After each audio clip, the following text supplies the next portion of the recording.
Hello दोस्तों, आज के इस वीडियो में हम बात करने वाले हैं एलर्जी के बारे में। हम जानेंगे कि एलर्जी क्या होती है, एलर्जी किन वजह से हो सकती है, एलर्जी होने के चांसेस किन लोगों में ज्यादा होते हैं, हम एलर्जी से कैसे बच सकते हैं और ऐसे कौन से टेस्ट हैं जिससे हमें पता लगा सकते हैं कि मरीज को एग्जैक्ट कौन सी चीज से एलर्जी है।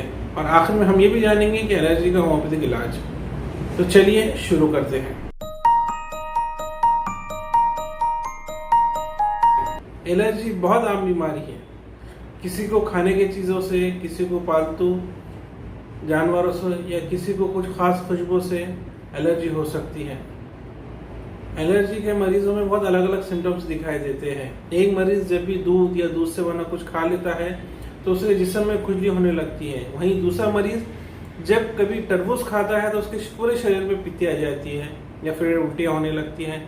वहीं किसी और मरीज को कोई बीमारी नहीं है, लेकिन जब भी घर में साफ सफाई होती है या धूल नाक में चली जाती है तो उसकी सांसें तेज आने लगती हैं और नाक और आंखों में से पानी आने लगता है। वहीं पर बहुत सारे लोगों को हल्के धुएं से भी सांस लेने में दिक्कत होती है और खांसी होने लगती है। ये एलर्जी के लक्षण है, यानी इन सभी मरीजों को किसी न किसी तरीके की एलर्जी है। अब हम बात करते हैं कि एलर्जी होती क्या है। जब हमारी बॉडी किसी चीज को लेकर ओवर रिएक्ट करती है तो उसे एलर्जी कहा जाता है। एलर्जी किसी को खाने की चीज, पालतू जानवर, मौसम में बदलाव, कोई फूल, फल, सब्जी का खाना, खुशबू, धूल, धुआं, दवाई, इन चीजों से हो सकती है। इन हालत में हमारा इम्यून सिस्टम कुछ खास चीजों को एक्सेप्ट नहीं कर पाता है और उसके रिजल्ट्स में मरीज को एलर्जी जैसी तकलीफ दिखती है।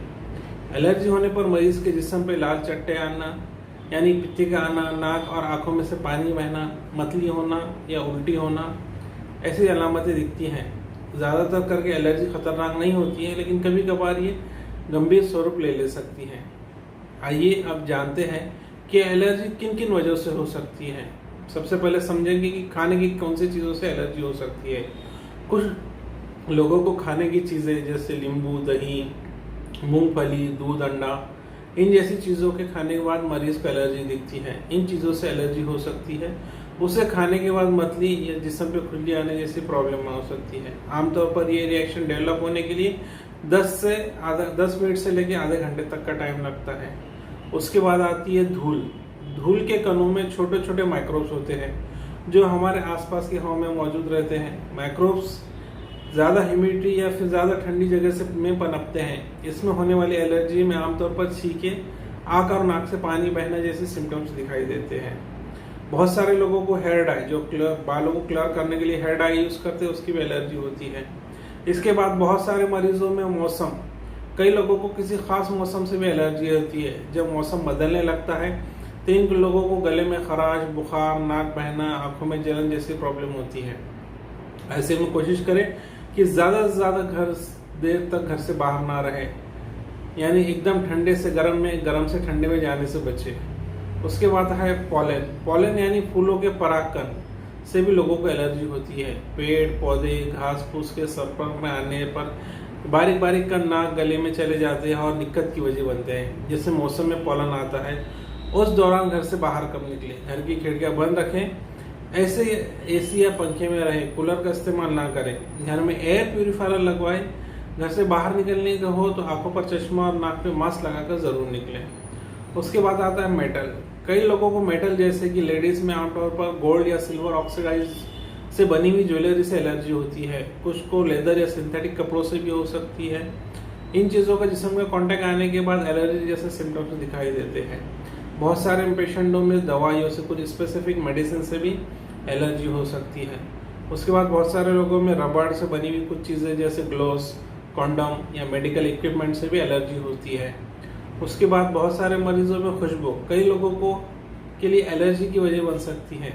इतर, परफ्यूम, खुशबू वाली मोमबत्ती, कई तरीके के ब्यूटी प्रोडक्ट आदि की खुशबू से भी मरीज को सिरदर्द, एलर्जी, मचलाना आदि की समस्या होती है। बहुत सारे पेशेंट आजकल ऐसे भी दिखने में आ रहे हैं जिन्होंने फूड एलर्जी है। फूड एलर्जी में स्पेसिफिक उन्हें गेहूं की एलर्जी है, जिसे सीलियक एलर्जी कहा जाता है। ये नॉर्थ इंडिया में ज़्यादा दिखाई देता है। अगर किसी युवा में खून की कमी, विटामिन डी या कैल्शियम की कमी पाई जाती है तो हो सकता है उसे गेहूं से होने वाली ग्लूटेन से एलर्जी हो। अगर इसका स्किन टेस्ट पॉजिटिव आता है तो मरीज को गेहूं से बनी चीज़ों खाने से रोक देना चाहिए और गेहूं के बजाय उन्हें मक्का, सिंगाड़ा, चने आदि का आटा देना चाहिए। इसके बाद पालतू जानवर भी एलर्जी का रीज़न बन सकते हैं। जानवरों के बाल, उनके मुंह से निकलने वाली लार या उनके जिस्म पर पैदा होने वाली रूसी से भी लोगों को एलर्जी होती है।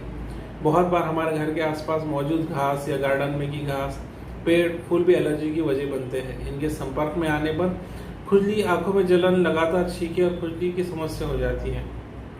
अब समझते हैं कि एलर्जी किसको ज़्यादा होती है। ऐसा माना जाता है कि गांव में रहने वाले के मुकाबले में शहर में रहने वालों को एलर्जी की समस्या ज़्यादा पाई जाती है।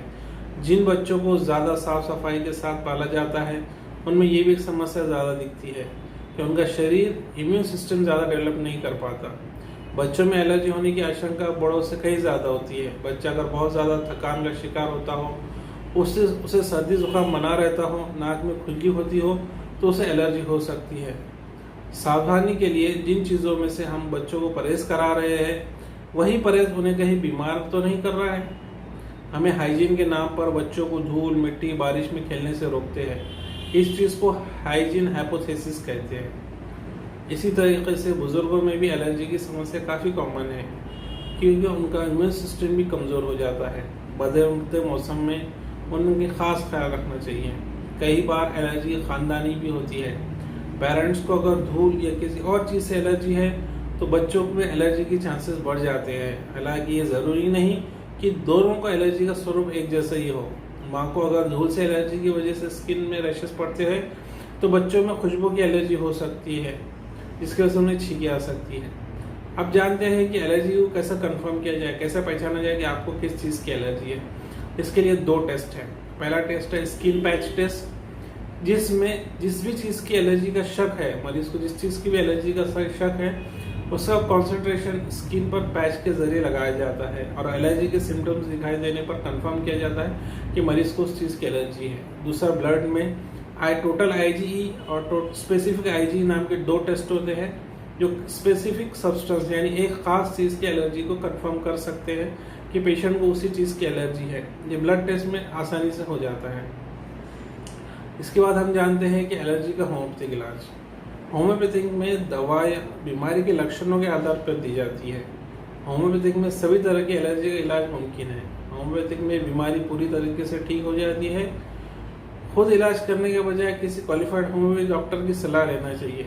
खाने पीने की चीज़ों से अगर मरीज को एलर्जी है तो उसे नेट्रमोर नाम की एक मेडिसिन आती है, जिसकी 4 बूंद सुबह शाम पानी में मिलाकर पीने की सलाह दी जाती है। लेकिन यह डोज बड़ों के लिए है, बच्चों के लिए इसका डोज अलग होता है।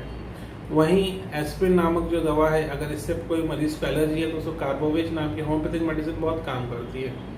वहीं अगर किसी को मरीज को एंटीबायोटिक से एलर्जी है तो होम्योपैथिक मेडिसिन सल्फर उसे बहुत अच्छा रिजल्ट देती है। कुछ एलर्जी में ब्रायोनिया, नक्सवामिका, आर्सेनिक एल्बम, ये दवाइयों से भी एलर्जी के पेशेंट को बहुत अच्छे रिजल्ट होते हैं। लेकिन इनका डोज उम्र के मुताबिक और पेशेंट के सिम्टम्स के मुताबिक तय करना पड़ता है। लेकिन ध्यान रहे, मैं जो दवाई बता रहा हूँ उसका इस्तेमाल आप खुद से ना करें, किसी क्वालिफाइड होम्योपैथिक डॉक्टर से सलाह लेकर ही करें। आइए आप जानते हैं कि कैसे बचाव संभव है एलर्जी से। हमारे देश में लोगों को एलर्जी के बारे में जानकारी कम है। अक्सर लोगों को पता ही नहीं चलता कि वो बार बार बीमार पड़ रहे हैं। उसका वजह खास मौसम भी हो सकता है। दरअसल अगर किसी चीज़ को लेकर शरीर में रिएक्शन दिखे तो डॉक्टर को दिखाना चाहिए और दोबारा इस जांच के इस्तेमाल से बचना चाहिए। बच्चों की इम्यून सिस्टम की मजबूती के ऊपर भी ध्यान देना ज़रूरी है कि बच्चों को 4 दीवारों में बंद करके ना रखा जाए। बच्चों को धूल, मिट्टी, धूप में खेलने दें। बच्चों को बीमारी से लड़ने में मदद करती है। उन्हें बारिश या दूसरे मौसम में भी खेलने दें। हाँ, धूल मिट्टी में खेलने के बाद उनके हाथ पैर अच्छे से धुलवाना ना भूलें। अगर किसी को धूल और धुएं से एलर्जी है तो उन्हें घर से बाहर निकलने से पहले नाक पर रुमाल रख लेना चाहिए। ये काफ़ी बचाव देता है। जिन लोगों को ठंड से एलर्जी है वो ठंडी और खट्टी चीज़ें जैसे कि अचार, इमली, आइसक्रीम के इस्तेमाल से बचें। गंदगी से एलर्जी के वाले लोगों को समय समय पर चादर, तकिए के कवर, पर्दे भी बदलते रहना चाहिए। कारपेट का यूज़ ना करें। अगर फिर भी करना है तो उसे कम से कम 6 महीने में एक बार ड्राई क्लीन ज़रूर करवा लें। जिस दवा से एलर्जी है उसके खाने से बचें। किचन में स्पेसिफिक घर में केरोसिन वाले स्टोव की जगह एलपीजी या इलेक्ट्रॉनिक स्टोव का यूज़ करें। किचन में एग्जॉस्ट फैन ज़रूर लगवाएं और खाना बनाते टाइम इसका इस्तेमाल ज़रूर करें। घर को हमेशा बंद ना रखें, घर को खुला और हवादार बनाए रखें ताकि साफ सफाई होती रहे और घर में हवाई खेलती रहे। खिड़कों में बारीक जाली लगवाएं और जाली वाली खिड़कियों को हमेशा बंद रखें, क्योंकि खुली खिड़की से कीड़े और मच्छर आपके घर में घुस सकते हैं। दीवारों पर अगर फफूंद जाले हो गए हो तो उन्हें साफ करें, क्योंकि फफूंद से भी एक एलर्जी हो सकती है बहुत सारे मरीज को। घर के बारिश के मौसम में फूल वाले प्लांट्स को घर के अंदर ना रखें। इन सभी एहतियात से हम एलर्जी से बच सकते हैं। एलर्जी से अगर कोई मरीज बहुत ज़्यादा परेशान है तो उसे होम्योपैथिक दवाई इस्तेमाल करके एक हेल्दी लाइफस्टाइल जी सकता है। तो दोस्तों, आपको ये वीडियो कैसा लगा मुझे ज़रूर बताइए और मेरे इस वीडियो को शेयर कीजिए। Thank you.